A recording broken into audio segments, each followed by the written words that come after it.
Նիկոլական քարոզչության ֆիրմային ձեռագիրն է արտաթորանքը դեսերտի տեղ վաճառելու, դա իրենց բնորոշ բան է։ Այս ֆորմուլայի մեջ շատ պարզ ճշմարտություն կա,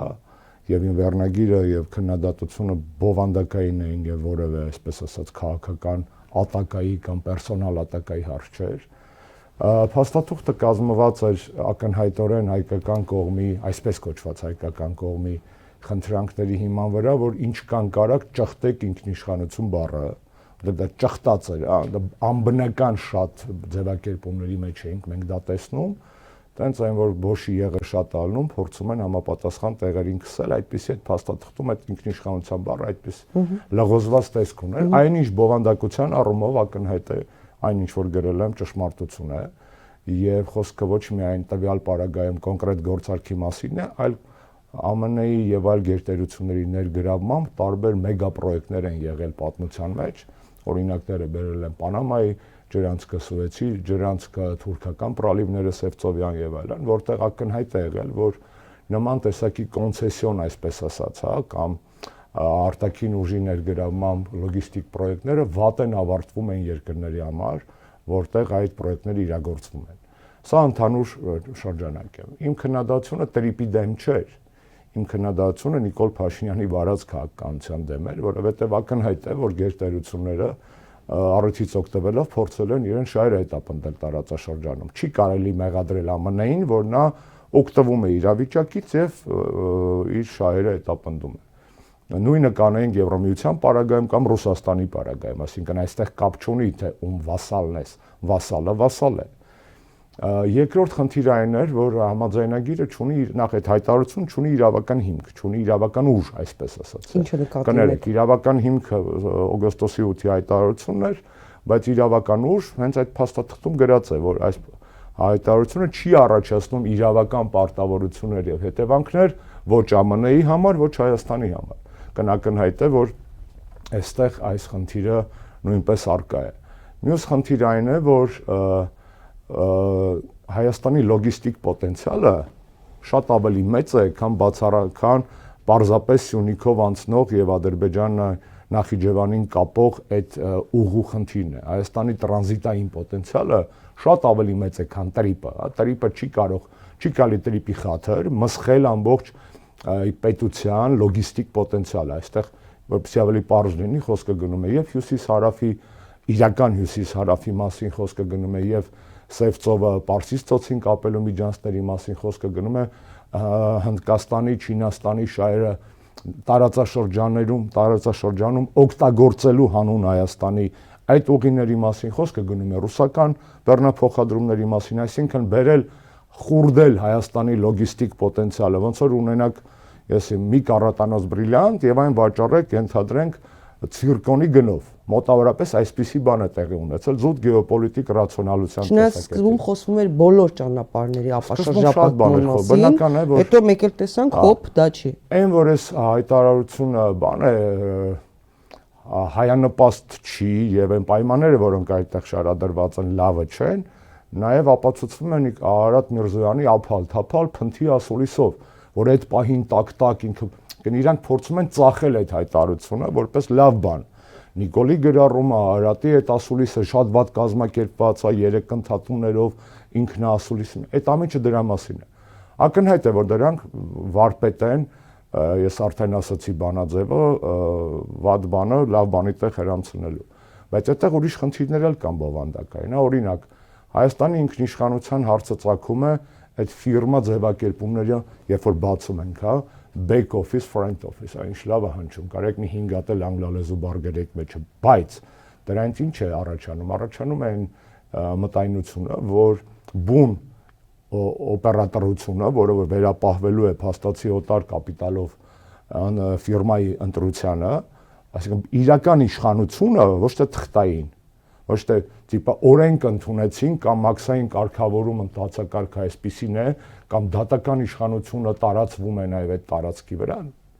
what the fuck էլի կներեք այդ պարզ է բայց այն առաջի ամենակարևոր մասը ում ձեռքերում է ռեալ իշխանությունը օպերատորների ձեռքերում է այո որը պիտի բացեն միանշանակ կամ արտապատվիրակել։ Ես ուզում եմ, որպեսզի ավելի հիմնավոր լինի այս քննադատությունը, եւս մի բան ձեզ հիշեցնել, ուրեմն Արարատ Միրզոյանի այդ տապալված ինքնահասուլիսի ընթացքում նա մի քանի ձևակերպում տվեց, որը թույլ տվեք ես պարզապես վերընթերցեմ, որպեսզի մենք ավելի բովանդակային խոսենք հարցի մասին։ Նա ինչ ասաց, ասաց այդ լոգիստիկան ունի 3 շերտ։ Առաջի շերտը ուշադրի լսեք։ Առաջի շերտը միջինասիան, կենտրոնական ասիան, եվրոպային կապելու շերտն է։ Եթե տրիպը գլոբալ նախագիծ է, ենթադրենք, հա, արևելք, արևմուտք, առևտրի, որ նայեք քարտեզի վրա, կտեսնեք, որ Միջին Ասիայից այն կողմ կա տնտեսական գերտերություն, դա Չինաստանն է։ Արարատը ենթագիտակցաբար մատնեց այն փաստը, որ այդ տրիպի այդ օգտագործումը չի ծառայել օրինակ Չինաստան-Եվրամիություն առևտրաշրջանայությանը, որը շատ մեծ է։ Այսինքն ի սկզբանե գեոպոլիտիկ գաղտնիքները, կնճիռները նա բացահայտեց, այսինքն նա տանում է Ցենտրալնի Ազիա, Եվրոպա, բայց ստոպ, տղեկ, Ցենտրալնի Ազիայից այն կողմ կա Չինաստան, որը ապահովում է այս համաշխարհային առևտրի հսկայական տոկոսը եւ ունի կարիքը։ Այդ չինացիներին չեք թողելու անցնի, հա, բեռերը։ Մեր կենտրոնական Ասիայի համար, ակնհայտ է որ հա։ Երկրորդ շերտը, որ նա ասեց, Ադրբեջանը կապելու է Նախիջևանի հետ։ Մեզ ինչ, հա։ Մեզ դրանից ինչ, այսինքն պարզա, որ ինքը մեր ինքնիշխանության հաշվին բացահայտում է, որ իրանք հարսի են բանով փեսուն են լավություն են անելու ընդհանրապես։ Եվ երրորդ շերտը ասում է, Հայաստանը կապելու է երրորդ երկրների հետ։ Լավ։ Երրորդին էլ, այսինքն առաջի երկուսը ակնհայտ է մեր հետ կապ չունի։ Երրորդի մասը ո՞նց է կապելու։ Եթե դուք ասում եք, որ տրիպը տրանզիտային է, չէ՞։ Տրիպը տրանզիտային է։ Ուր է այն նախագիծը, որը Հայաստանի հիմնական տարածքը, բեռնափոխադրումները ներարկելու է այդ վենայի մեջ։ Այդ հենց դնում են մի կողմ այդ զարկերակի մեջ լավ ավատա, երկարա, ձեռատալի, անվտանգա, թե չէ։ Ես ասում եմ, ուր է այն զարկերակը, որը մտնելու է այդտեղ։ Դրա մասին խոսք կա։ Դրա մասին այդ որտե՞ղ է այդպես բան գրած։ Իսկ մենք այդտեղ էլ խնդրեմ ունենք։ Այսինքն Արարատ Միրզոյանի մատնանշած լոգիստիկ նշանակության 3 շերտերն էլ փուչի կա։ Որտեղ իրենք որքան հասկացան, ինչքան հասկացա, Հայաստանը եկամուտ շահույթ է ունենալու ենթակառուցվածքների շահագործումից։ Այսինքն օրինակ ասենք սուբարենդատարվեց, այս ինչը օրինակ կներեք նայթ կլուբ կբացվի։ Չգիտեմ, օրինակ այսինքն այդ եմ ասում, այդպես էր նշվում։ 5 տաքսի սերվիս կաշխատի Արանքում, չգիտեմ ինչ։ Հա, բայց մեծ հաշվով մենք չենք շահում։ Այսինքն սպասարկող գոտի ընդամենը, հա։ Այսինքն որ ասում եմ մեր գեոպոլիտիկ պոտենցիալը, մեր բրիլիանտը կառատանոց խուրդել են ցիրկոնի գնով եւ ուրախանում են դրա համար, հա, որ ցիրկոնի գնով կարողացել են բրիլիանտ խուրդել։ Ես դրա այդ պատկերավոր օրինակը դրա մասին է։ Հաջորդ բանը, որ Արարատ Միրզոյանի ասուլիսից, ինքնահասուլիսից պարզ դարձավ։ Նա գիտի թուր տեկարի, չէ՞, նա հիմար չի։ Եվ նա իբր թե կանխորոշելով այդ քննարկումները կամ կանխարգելելով այդ քննարկումները խոսեց բաժնեմասերի վերաբաշխման մեխանիզմի մասին։ Ասում է, որպեսզի չասեն, որ հետո այդ բաժնեմասերը օրինակ 74%-ը գրել ենք ամերիկացիներին, եսիմ եւ այլն, որ հետո չվերաբաշխվեն, ասեն, որ բաժնեմասերը կարող են վերաբաշխվել միայն ԱՄՆ եւ Հայաստանի կառավարությունների համաձայնությամբ։ Okay։ Եթե ուզում են տալ մասնաբաժին ուրիշ երկրների, օրինակ Միացյալ Նահանգները կարող է ուզում Թուրքիային տա։ Հիմա հարց, որևէ մեկը սթափ նորմալ մարդ, կապ չունի նիկոլական պարագայմն եմ քիչ դժվար, բայց բոլոր դեպքերում սթափ նիկոլական, եթե օքսիմիրոնը вообще գոյություն ունի, կասկածում է, որ Հայաստանի կառավարությունը, եթե մնաց այս կառավարությունը, համաձայնվելու է Ամերիկայի Միացյալ Նահանգների կառավարության ցանկացած առաջարկին այդ բաժնեմասերը տալ ցանկացած երրորդ կողմին, այդ թվում Թուրքիային եւ Ադրբեջանին։ Իսկ դուք չեք կարծում, որ դա կրուտիտ կա։ Ակնհայտ է, չէ՞ որ դա կրուտիտ է դրած։ Այսինքն որ ասում է, որ հանգիստ եղեք այդ բաժնեմասերը, որ ուրիշին ուզենան տան ամերիկացիները, օրինակ եսիմ Անտիգուա Բարբադոային, կապ չունի որ Մադագասկարին։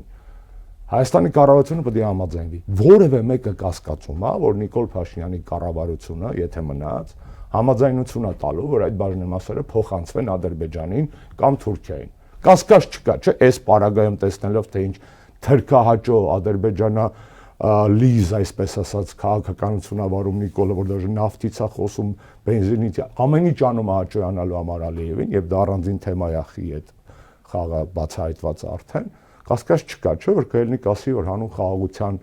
դարաշրջանի մենք բարի ժեստ ենք անում եւ համաձայն ենք, որ ամանանք ընդհանրենք բաժնեմասի նույնքան, տեսեք, շատ չի տալու։ Այնքան ինչքան Հայաստանն ունի, այդքան ամանեն կտա նաև Ադրբեջանին, որովհետև դա կամրապնդի խաղաղության կապ Պարզը չէ ինչա խոսալու, պարզը չէ ինչ լապշա կախելու։ Այդ Արարատի կողմից բացահայտված այդ վտանգը, որը նա փորձում էր կանխել իբր թե քննարկումների դաշտում, պետքա բարձրաձայնվի։ Կասկած չկա, որ Հայաստանի ներկայիս կառավարությունը համաձայնություն է տալու ԱՄՆ ցանկացած առաջարկին այդ բաժնեմասի, այսպես ասած, որոշակի հատված ընդհուպ միջև ամբողջական բաժնեմասը գուցե երրորդ կողմին փոխանցելու համար, այդ թվում Ադրբեջանին եւ Թուրքիային։ Բացի այդ, օրինակ ենթադրենք, պարոն Աշոտյան, Միացյալ Նահանգները որոշեց իր մասնաբաժինը բանանի, չգիտեմ, ենթավարձակալության տակ կամ վաճառի օրինակ X երկրին։ Որևէ կապ չունի, որ երկիր է, այստեղ բանանենք։ Ենթադրենք Հայաստանի կառավարությունը ասում է ոչ համաձայն չեմ Ամերիկային։ Չէ, ես ուզում եմ այդ պատկերացնեմ, էլի։ Այդ պատկերացրած ասենք այն Ամերիկային, որի ղեկավարը, ասենք թե մի երկրի ղեկավարին ուղղակի այսպես գողանում է, հա, կնոջ հետ, կամ ոնց են անելու։ Ձեր պատկերացրած տեսարանը, եթե վիզուալիզացնեմ, ապա ընկնելու է 18+ կոդի տակ եւ տեղադրվի խուժանական սայթերից մեկում։ Դե դա եմ ասում եմ վերանանք, ենթադրենք, Էլ պարզ է, всё։ Այսինքն այսօր այն էլ այսօրվա կառավարությունը։ Այսօրվա կառավարությունը, որը ամբողջությամբ իրականացնում է այդ գիծը, հենց դրա մեջ է։ Եվ այստեղ մի բան էլ հիշեցնեմ, կներեք, որ ես փորձում եմ դյուրամարս կերպով բացատրել այն ինչ որ մի քիչ բարդաթղթերի, կոնցեպցիաների եւ ստրատեգիաների մեջ է, դրա համար եմ դիմում պատկերավոր, այսպես ասած, օրինակների կամ պարզեցնում խոսքս։ Բայց հիշեցնեմ մի հատ այնց նուդնի թեմա։ Հայաստան Եվրամիություն հարաբերությունների շրջանակներում վերջի շփումների մեջ, կապ չունի Կայա Կալասնա, Վանդերլեյնը եւ այլն, Հայաստանի իշխանությունները բարձրաձայնում են այն մոտեցումը, որ իրանք ամբողջությամբ ներգրաված են Եվրոպական միության Սևծովյան ռազմավարության իրականացման մեջ։ Գրուզիտ ֆրազա ասեցի, Սևծովյան ռազմավարություն Եվրոպական միություն։ Այդ թուղթը բացում ես, այնտեղ ակնհայտ գրած է, թե այդ ռազմավարությունը ինչի մասին է։ Եվրոպական միությունը իր շահերն է հետապնդում միջև ուր, միջև Կենտրոնական Ասիա, Չինաստան չկա։ Այսինքն, երբ որ խոսում են գլոբալ նշանակության լոգիստիկ ծրագրերի մասին, ակնհայտ է, որ հայկական իշխանություն, չգիտեմ դրանց, ներկայիս ռեժիմը, այսպես կոչենք, այդ գլոբալ այս մրցունակության ծրագրերի ներքո վաճառում է բացառապես արևմուտքի շահ փաթեթավորված, թուրքական շահ փաթեթավորված արևմուտքի բանտիկով, այսինքն բանտիկը տենց կապույտ սիրուն դրոշնա Եվրոմիության եւ Զվեզդնե պալասատի ֆլագնա, բայց որ բացում ես, մեջից դուրս է գալի թուրքական կարմիր բանը, կիսալուսինը, էսա։ Կան մենք եւս մեկ անգամ այս նախագծով հասկանում ենք այս հայտարարությամբ, որ Նիկոլ Փաշինյանը ել ավելի է ներքաշում Հայաստանը գեոպոլիտիկ պայքարի խրամատ դառնալու մեջ։ Ես չգիտեմ Տրամփ-Պուտին հանդիպումները ինչպիսի ընթացք ունենան, ուկրաինական պատերազմը երբ եւ ինչպես կավարտվի, աշխարհի վերաբաժանում կամ բաժանում տեղի կունենա թե ոչ, բայց ակնհայտ է, որ Հայաստանի սուբյեկտայնությունը այս պարագայում Նիկոլ Փաշինյանի քաղաքականության հետևանքով օրեցօր նվազում է։ Եվ մենք չունենք այլևս սուբյեկտայնություն։ Մենք բացառապես ունենք մարիոնետային ռեժիմ, որը երկիրը վերածում է վասալիզետի։ Իդեպ հա, այդ Պանամա Սուեց օրինակները որ բերեցի, եթե մարդկանց թվում է, որ այս տրիպով խաղաղություն է գալու, այդտենց բան թվում էր նաև եգիպտացի ժողովրդին, երբ որ Սուեզյան ջրանցքն էր բացվում, այնինչ հետո, երբ որ որտեղ այդ ջրանցքի կեսից ավելին ֆրանսիացիներին էին տվել, հետո վերավաճառել էին տարբեր երկրների ամերիկացի, անգլիացի եւ այլն, պատերազմ եղավ մեծ, 2 հատ առնվազն, որովհետեւ եգիպտացիք հասկացան, որ իրանց գցում են, որ եգիպտացիք հասկացան, որ իրանց անկախության վնաս է, որ իրանց ադամանդը, բրիլյանտը ցիրկոնի տեղ են շահագործում, հասկանում եք։ Եվ նույնը եղավ Պանամայում։